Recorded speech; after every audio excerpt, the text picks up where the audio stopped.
Christianity आने से पहले यूरोप में एक मज़हब था जर्मेनिक रिलीजन। उसका एक खुदा था, उसकी एक बीवी थी, उसके 2 बेटे थे, एक बेटी थी। फिर जर्मनी में जब यूरोप में क्रिश्चियनिटी आई तो वो खुदा, उसकी बीवी और पूरे ख़ानदान चला गया।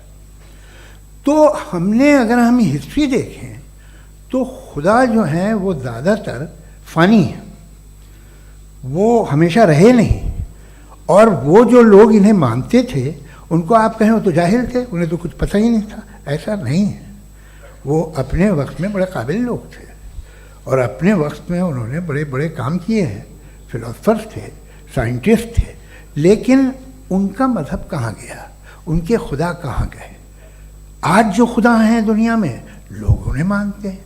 आपको क्या मालूम कि कितने बरसों के बाद क्या होने वाला है? हम यूरोप में देखते हैं तो चर्च खाली हैं। तो वक्त के साथ चीज़ें बदलती हैं। जहाँ तक इसका ताल्लुक़ है मज़हबों का, हर मज़हब आपसे एक चीज़ मांगता है, फेथ। ये फेथ क्या चीज़ होती है? What is the difference between faith and belief?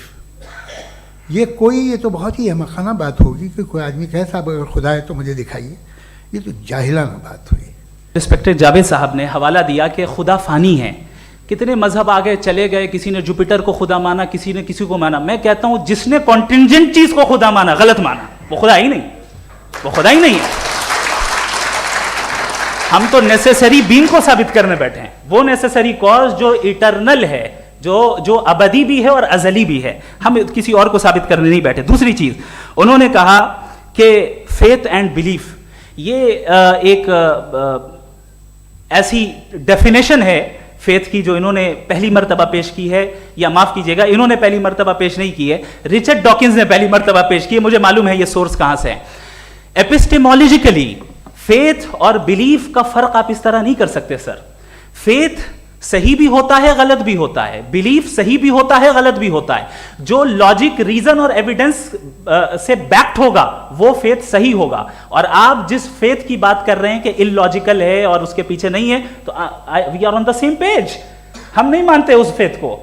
जो फेथ ऐसा हो जिसके पीछे कोई लॉजिक ना हो, एविडेंस ना हो, हम नहीं मानते। हम तो उस फेथ के कायल हैं जिसके पीछे लॉजिक हो और एविडेंस हो। तो बिलीफ सही भी होता है, गलत भी होता है, फेथ भी सही होता है और गलत भी होता है। तो आज फेथ और बिलीफ के डिफरेंस पे बात नहीं हो रही है। आज आप चाहे फेथ एक्सेप्ट कर लें या बिलीफ एक्सेप्ट कर लें, आज ये बात होगी कि ट्रूथ क्या है।